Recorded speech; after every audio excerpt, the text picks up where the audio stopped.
거예요. 그리고 이제 공직에서 이제 퇴직하고 나서 너무 감격적인 것은 그분 신학을 결심하고 신학을 하고 있다고 그래요. 그렇게 짧은 기간 안에 그렇게 그런 변화들이, 그럼 물론 그분이 뭐 목회자가 되기 위해서 하는 건 아니라고 들었습니다. 더 깊이 더 많이 알고 싶어서 신학을 하고 있다고 그래요. 성경을 읽기만 했는데 읽다가 은혜 받고 주님 만나고 이렇게까지 변화가 된. 그래서 이제 앞으로 만환경 절사에 같이 이제 다른 데 가서 퇴직을 했지만은 여기서 있으면서 그런 의미 있는 만남들도 있었고 그런 은혜가 있기 때문에 가끔 와서 이렇게 같이 교제하겠다는 얘기를 들을 때에 탁구도 같이 하고 이렇게 교제를 굉장히 친밀하게 했던 분이거든요. 그 경찰서에서. 참 그런 한 사람이 얼마나 크고 중요합니까? 그런 의미들이 있어서 더 뜻깊은 부활절 예배였습니다. 오늘 우리가 성경을 계속 읽어나가고 있고 또 문제도 풀기도 하고 또 안 풀지만 문제를 성경을 같이 읽는 분들 다 이제 많이 참여하는데, 오늘 오후에 제가 이미 광고 드린 것처럼 같이 모여서 함께 할 때에 하나라도 더 들으면서 믿으면 나니까 그런 은혜가 있을 줄로 믿고 다시 한번 여러분에게 함께 할 것을 권유합니다. 자, 오늘 말씀을 이제 제가 이제 뭐 여러 가지 오늘 그 첫 주일 하는 그 순서들을 오늘 청소도 있고 오후 예배 오후 순서도 있기 때문에 조금 더 좀 간략하게 좀 말씀을 좀 전하려고 이렇게 좀 합니다. 아프리카의 탐험가하고 선교사였던 리빙스턴의 얘기로 제가 오늘 설교 말씀을 좀 열려고 합니다. 어느 한 기자가 리빙스턴에 와서 이렇게 물었다고 합니다. 하나님이 존재한다는 것을 어떻게 아십니까? 라고 물었습니다. 한 젊은이가 와서 기자가 물었을 때에 이 리빙스턴이 미소 가득한 얼굴로 이렇게 대답을 했다고 합니다. 나는 오늘 아침 그분과 대화를 나눴습니다. 부활하신 주님은 멀리 계시지 않고 성령으로 우리 가운데 오셔서 나와 지금도 함께 하시고 마음만 열고 맘만 먹으면 그분과 오늘도 대화할 수 있고 그분이 실제로 우리와 함께 하신다는 것을 고백하는 아름다운 신앙의 고백이라고 봅니다. 사도 바울이 당대 최고의 문명을 자랑했던 아테네라는 곳에 도착을 했습니다. 오늘 본문의 아덴이라는 곳에 아덴, 지금의 도시 이름으로는 아테네죠. 그리스 아테네에 도착을 했는데, 이 아테네라는 곳은 인류 최초로 민주주의가 시작된 곳이고 철학의 도시입니다. 특별히 철학자들이 모여서 토론하고 많은 논쟁을 벌이는 철학의 도시고 예술의 도시입니다. 그런데 그곳이 멋있고 아름다워 보이는 그 도시에 얼마나 우상이 많은지 우상의 도시가 되어버렸습니다. 우상의 도시였습니다. 자그마치 3만여 우상이 있었다고 합니다. 신주단지들이 그 개인적 신전들을 집집마다 거의 많이 두고 있었다고 볼 수가 있습니다. 별별 우상이 다 있었는데 주정뱅이의 신, 도박의 신도 있었다고 그래요. 도둑들의 신도 있었고요. 뭐 그러면 무슨 온갖 신이라고 붙여서 그렇게 신전을 만들어 놓고 거기서 신으로 섬기는 그러한 도시가 바로 아테네였습니다.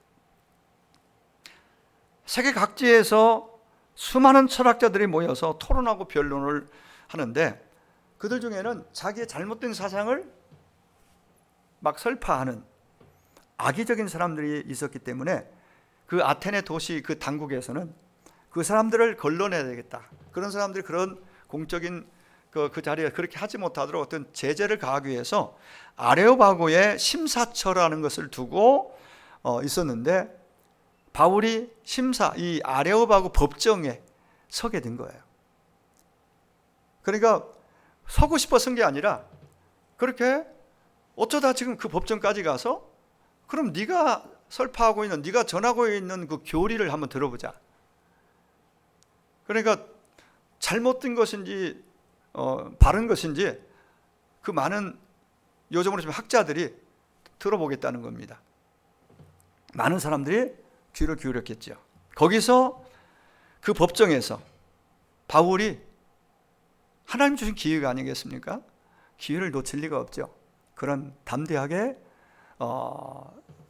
이제 자기가 믿는 하나님을 설명하고 부활의 예수를 전하게 됩니다. 당신들은 수많은 신상들과 제단을 만들어 섬기고 심지어 알지 못하는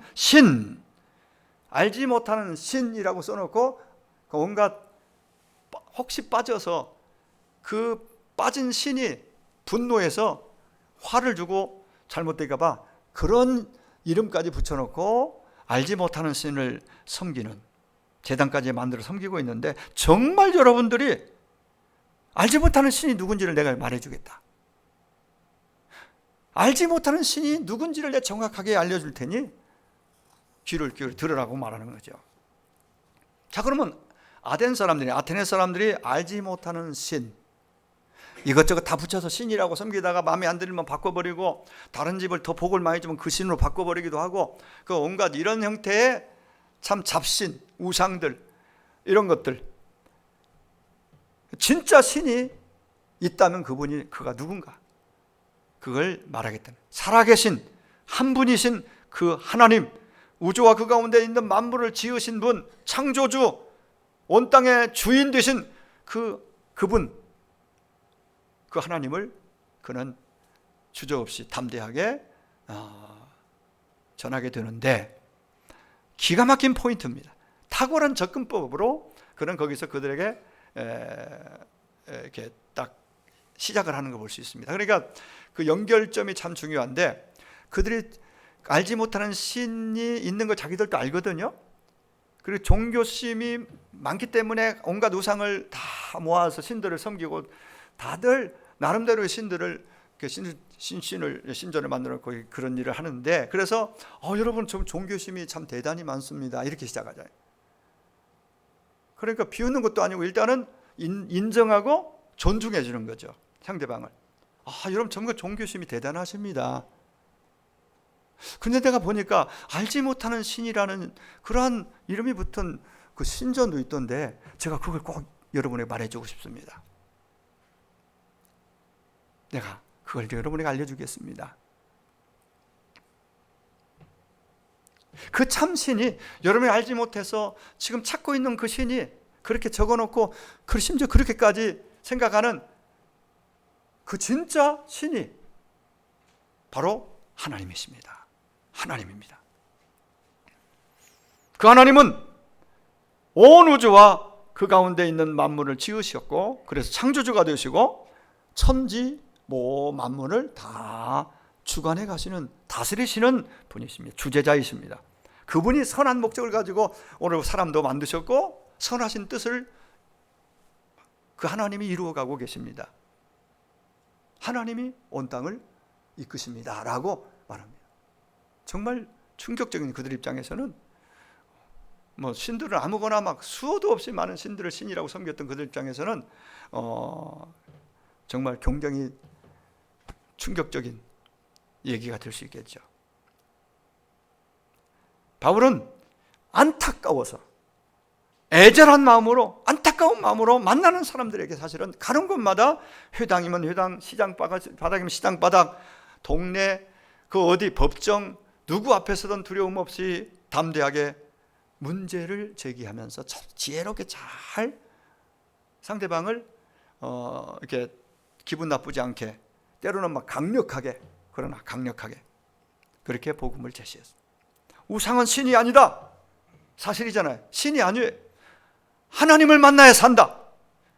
예수님이 땅에 오신 역사 속에 실제로 오셨던 예수 다 알잖아요. 그들도 그 예수가, 역사 속에 찾아온 예수가 하나님의 아들이고 그가 그리스도이시다라고 그는 강조해. 강조 또 강조해. 그분이 십자가에 죽으신 것도 저들이 알고 있습니다. 왜 죽었는지 말해줍니다. 그분은 죄가 없다, 의로우신 분이다, 하나님의 아들이시다. 그분이 왜 죽었느냐? 죄는 나와 여러분이 지었는데 그분이 대신 죽은 거다.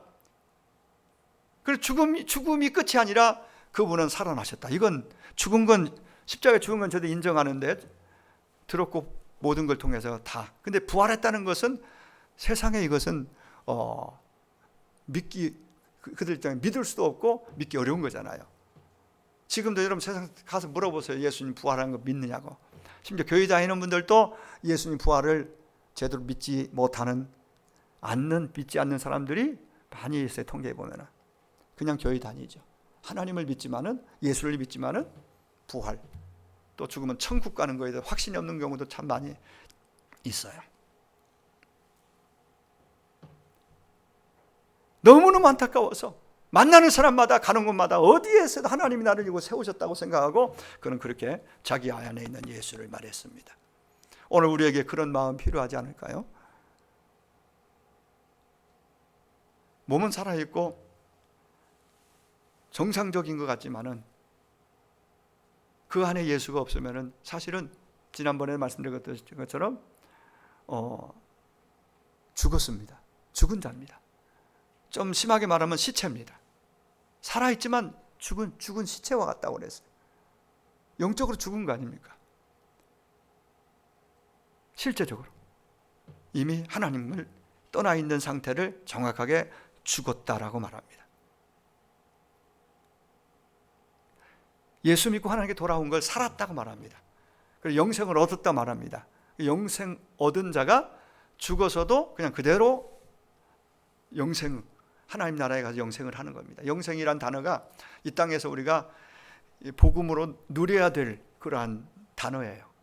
영생. 죽어서 가는 천국만 말하지 않고 이 땅에서 영생을 얻었고, 영생 얻었으니까 영생을 누리는 삶이 복음을 누리는 삶입니다.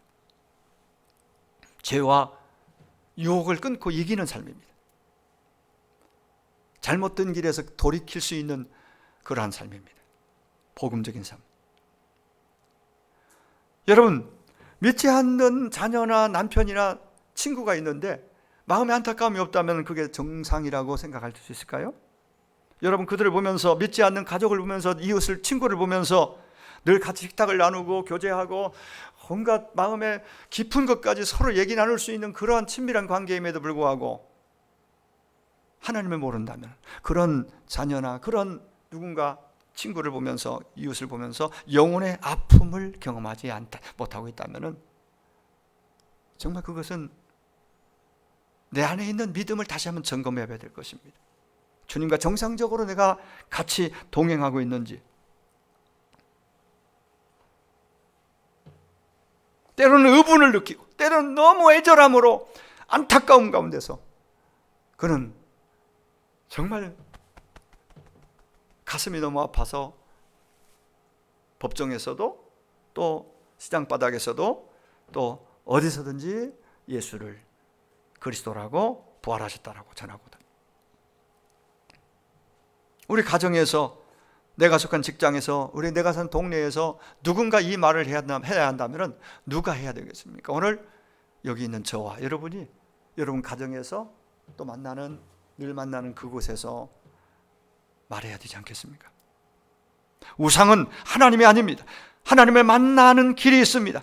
예수님이 바로 길이십니다 라고 말하면서 바울의 설교, 바울의 복음은요, 새로운 것을 막 붙여서 새로운 얘기하는 것이잖아요. 항상 그 말 핵심은 예수가 그리스도다. 예수가 그리스도. 예수님만이 구원자다. 그분을 믿어야만 영생이고 하나님의 자녀가 되고, 그 얘기는 우리가 너무 익숙하게 잘하는 거잖아요. 우리가 믿고 또 구원받았고 또 우리가 가지고 있는 복음인데 이것을 말할 책임이 우리에게 있다는 얘기예요. 하도 막 가는 곳마다 전하고 바람을 일으키니까 바울을 보는 시각들이 정말 좋을 리가 없죠. 안 믿는 사람 입장에서. 그래서 18절에 보면은 철학자들은 바울을 가리켜서 말쟁이라고 그렇게 평가합니다. 말쟁이라는 말은 어원적으로 보면 이야기꾼인데요. 그 소피스트라는 영어 단어에는 궤변가, 그냥 여기저기서 여러 얘기들을 모아가지고 그냥 막 이렇게 좀 설득하기 위해서 자기 어떤 안에 있는 논리를 가지고 막 이렇게 말하는 그러한 궤변가를 일컬을 때 말쟁이. 바울을 그렇게 평가했어요. 여러분, 바울이 여기저기서 주워 모은 정보를 정보 전달자였습니까?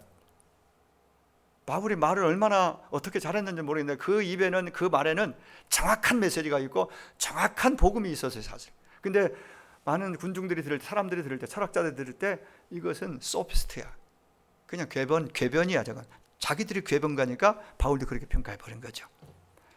여러분, 어떤 생각이나 자기 사상이 아닌 실제로 있었던 일, 그러니까 그걸 요즘 용어로 요즘 많이 쓰는 팩트를 말하는 거예요. 팩트를 직접 들었고 보았고 증명되지 않은 것을 어렴풋이 말한 것이 아니라 확신 있게 보고 들은 것을 말한 거예요.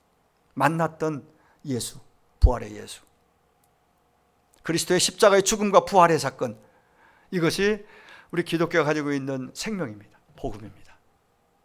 바울에게 있던 그 복음이 우리에게도, 여러분에게도 동일하게 주어졌죠. 여러분, 기독교는 휴머니즘이 아닙니다. 우리가 착하게 살아서 다른 사람에게 선한 영향 끼치는 거, 이건 어쩌면 이건 자연스럽게 흘러가야 되는 것이고, 이게 핵심은 아니에요. 착하게 살자, 좋은 일 하자, 그래서 구제도 하고 선한 사업하고 돈 벌어서 자선 사업하고, 이거 안 믿는 사람들도 그런 일을 합니다. 얼마든지 성품적으로 생각이 착하고 좋은 사람들, 그런 좋은 일을 많이 합니다. 안 믿는 사람들도. 그것이 기독교가 존재하는 이유가 아니고, 복음을 가진 자들이 거기에 머물면 안 됩니다. 그건 그냥 그 다음에 흘러나오는 것들이에요. 그 선한 영향력으로 좋은 모습들로 그래서 다른 사람들로 하여금 그런 나를 통해서 예수님을 알도록, 복음이 들어가도록 하나의 과정이죠. 그것은. 진짜 중요한 것은 뭘까요? 기독교는 종교 아닙니다. 종교 중에 하나, 4대 종교 하나, 그렇게 세상은 보지만은 기독교는, 우리가 믿는 신앙은요, 생명입니다. 관계입니다. 전혀 세상이 말하는 것과는 다른 거예요. 사람이 만든 철학과 종교, 윤리를 가지고는 결코 죄에서 한 사람도 구원할 수 없습니다. 구원은 내가 만들어내는 것이 아니라 하나님이 주셔야만 하는 것이지요. 위로부터 하나님께 주시는 은혜인 것입니다. 내가 잘해서 노력으로 공로로 선한 일에서 받을 수 있다면 왜 예수가 필요하겠어요? 착하게 살면 되죠. 얼마나 착하게 살아야 내가 그 구원에 이를까요? 누구도 착해져서 구원받을 자는 없고 선행으로 하나님에게 이를 자가 없습니다. 여러분, 사도 바울이 학문과 철학의 도시이면서 온갖 우상이 가득한 그리스 아테네에서 증거한 것이 뭡니까? 두 가지 강력한 메시지가 오늘 본문에 제시됩니다. 하나는 하나님에 관한 거, 아까 얘기했죠. 하나님은 누구시냐? 하나님을 진짜 인정하면은 하나님께로 오신 예수를 인정하고 믿지 않을 수 없습니다. 하나님이 계시고 그분이 천지 만물을 창조하셨다고 믿으면은 성경 보면서 이게 다 은혜가 될 수 있습니다. 하나님을 안 믿으니까 예수도 안 믿고, 예수를 안 믿으니까 다 신앙의 자리에 들어가지 못하는 것입니다. 이 땅에 오신 예수님을 통해서 우리는 하나님을 제대로 알게 되고 믿을 수 있고, 그러면 그게 이제 우리 관계예요. 우리 기독교는 그래서 생명의 관계라고 말하는 두 가지 메시지. 하나님, 바로 아까 얘기했죠. 하나님은 하나님의 실제하시는 실존, 영원하신 하나님, 창조주 하나님을 증언합니다. 우주 만물을 그분이 지으셨고 온 우주와 이 역사를 지금도 다스리고 주관해 가신다. 그걸 하나님 존재를 논리적으로 바울도 딱 설명을 합니다. 증명합니다. 하나님의 하나님 되심을, 그 하나님의 계획을 분명하게 말합니다. 인간이 아무리 하나님을 부인하려고 해도 하나님은 결코 우리가 부인한다고 없어지는 분이 아닙니다. 원래부터 계셨던 분이니까. 아무것도 없을 때도 하나님은 계셨어요. 그리고 그분이 계심으로 우리가 존재하게 된 겁니다. 그분이 우리를 만드셨고 보여지는 보이지 않는 유형 무형의 모든 세계가 그분으로부터 왔고 그분이 만드셔서 있는 것이죠. 그리고 그분은 지금도 온 땅을, 세계 역사를 이끄시고 다스리고 계십니다.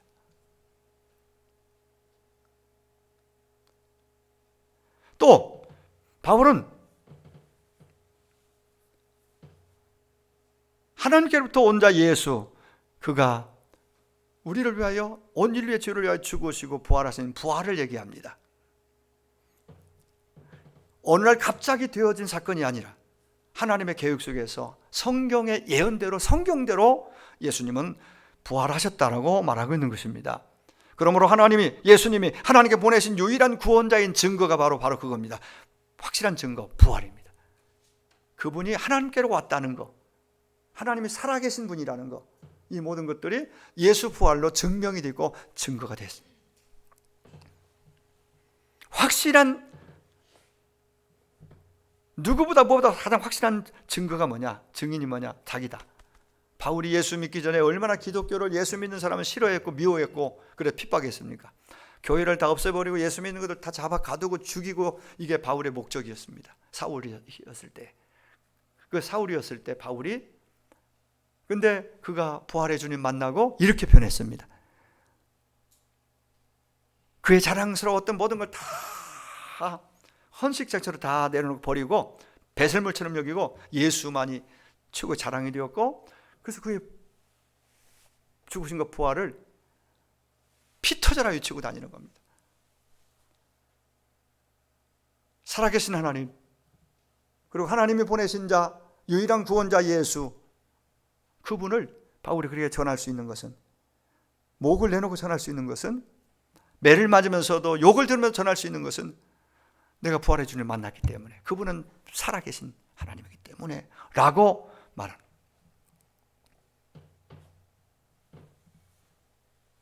자, 또 하나 중대한 메시지가 오늘 본문 안에 나오는데, 그건 하나님, 그렇다면 그런 하나님을 만나는 길이 뭐냐, 어떻게 하나님을 만날 수 있느냐. 다시 말씀드립니다. 창조주 하나님이 이 땅에 몸을 입고 오셨습니다. 성탄하셨습니다. 그분이 때가 되니까 십자가를, 죄 없는 그 예수님, 이 땅에 오신 예수님이 내 죄, 우리 죄를 대신해 십자가에 죽으십니다. 아주 흉측하게 찢기고 매맞고 그렇게 피 흘려 죽으십니다. 근데 죽음이 끝이었다면 기독교는 그냥 거기서 끝나는 거예요. 소멸되는 겁니다. 근데 그분이 부활하십니다. 놀랍게도 약속대로, 성경대로 부활하셨어요. 그래서 예수님은 온 인류의 유일한 구원자, 즉 그리스도가 되시는 거죠. 이 내용은, 이 복음, 이 설교는, 바울의 설교는 그 아테네 사람들에게 정말 너무나 이 말도 안 되는 얘기였어요. 말도 안 되는 얘기를 좀 바울이 하고 있다고 그들은 들은 거예요. 30절 31절에 뭐 알지 못하는 시대에는 하나님의 허물지 아니하셨거니와 이제는 어디서든 어디든지 사람을 다 명하사 회개하라 하셨으니 이는 정하신 사람으로 하여금 천하를 공의로 심판하실 날을 정하시고 작정하시고 이에 저를 죽은 자 가운데 다시 살리신 것으로 모든 사람에게 믿을 만한 증거를 주셨다라고 말씀합니다. 무슨 뜻입니까? 참되신 하나님을 알지 못하던 시대에는 그대로 지나치셨지만은 이제는 그 무지의 시대가 끝났다 이거예요. 이제는 다 공개적으로 하나님의 구원의 비밀이 예수님을 통해서 다 알려졌고 증거되었습니다. 이제는 듣고 들었으면 믿고 돌아와야 됩니다. 회개하고 돌아와야 사는 거예요. 하나님께 자신을 이스라엘은 물론 온 민족 모든 열방에게 온전히 나타내셨습니다. 바로 예수 그리스도이십니다. 이제는 그분을 통해서 모든 사람 누구든지 하나님께 나아갈 수 있는 길이 열려졌습니다. 예수 우리 주님 요한복음 14장 6절에 내가 곧 길이요 진리요 생명이니 나로 말미암지 않고는 아버지께로 올 자가 없다라고 주님 말씀하셨잖아요. 주님이 길이요 진리요 생명. 이제는 길이 열렸습니다. 죽음과 부활을 통해서 확실하게 증명해 보겠습니다. 그분이 진리와 생명의 길입니다. 천국 가는 유일한 길입니다. 이제 무죄의 시대는 끝났습니다. 이제 누구라도 핑계 댈 수 없다고 그랬습니다. 듣고 거절하고 믿지 않은 건 각자의 책임으로 책임을 담당해야 되겠죠. 그 믿음이 중요한 거죠.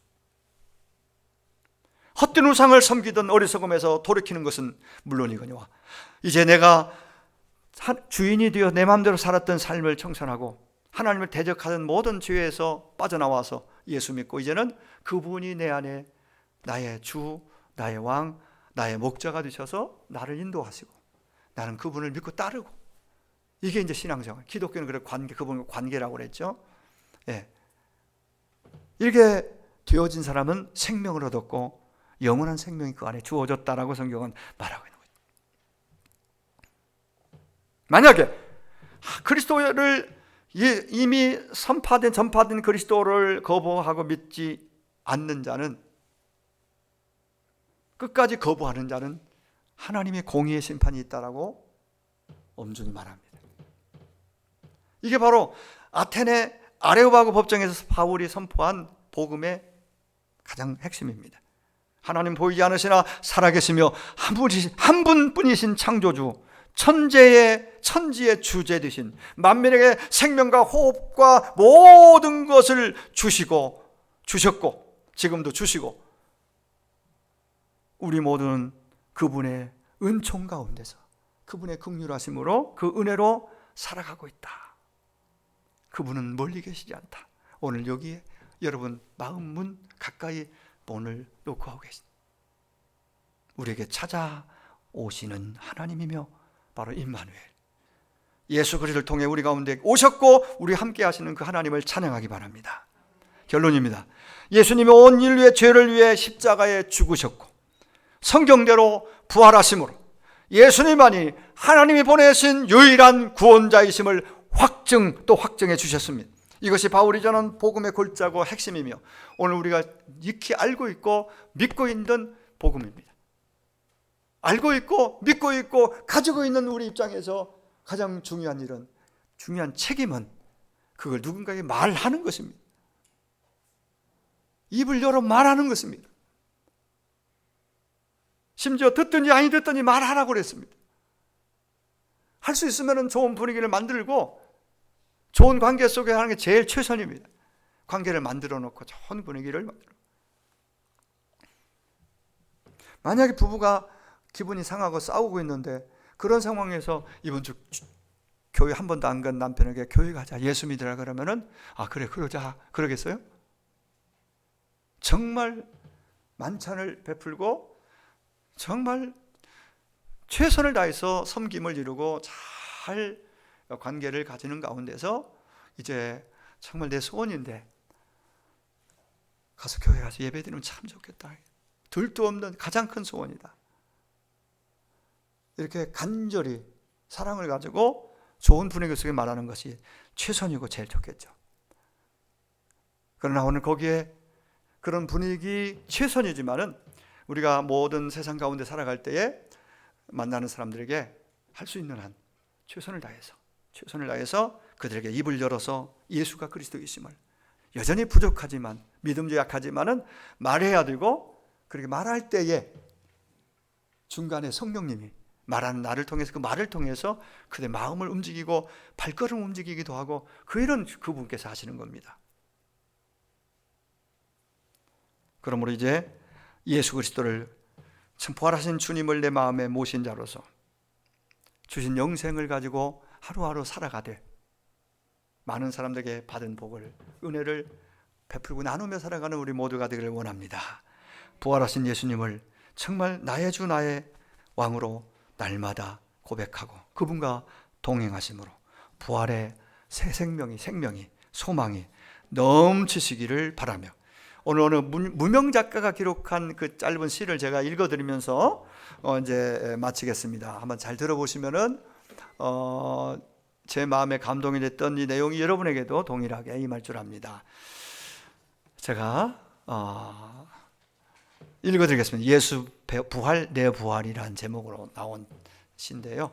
오 친구여, 예수는 부활하셨다. 희망과 생명과 빛이 그와 함께 부활하였다. 지난밤에는 그리스도가 죽은 것이 아니라 죽음이 장사된 것이다. 무덤을 막았던 돌은 굴러 새벽빛을 맞아들이고 밤은 깨지고 봄의 속삭임이 묘지를 밝혔다. 친구여 일어나라. 예수는 부활하셨다. 부활의 새벽은 밝았다. 오 친구여 무덤에서 일어나라. 어깨가 무거운가? 가슴이 답답한가? 그대를 누르고 있는 그 무거운 바위는 무엇인가? 오 친구여 예수를 바라보자. 부활의 능력은 그대를 짓누르는 바위를 굴려버릴 것이다. 생명의 빛이 무덤을 꿰뚫었듯이 의심과 방황과 불신의 구름을 아침 안개처럼 녹여버릴 부활의 예수를 바라보자. 친구여 예수는 만물을 소생시키는 봄, 예수는 생명을 자라게 하는 태양, 예수는 그대에게 새 출발을 주는 부활의 힘, 부활의 승리, 허물과 죄에 죽고 영원에 사는 새로운 생명. 오 친구여 다메섹 도상의 바울처럼 부활하신 주님, 살아계신 예수를 만나자. 그래서 하잘것없는 인간의 욕망을 버리고 어둠 속을 방황하는 욕심과 방황을 중단하고 부활하신 예수를 믿고 모시고 영생하라. 아멘. 우리 같이 찬양하고 기도하겠습니다.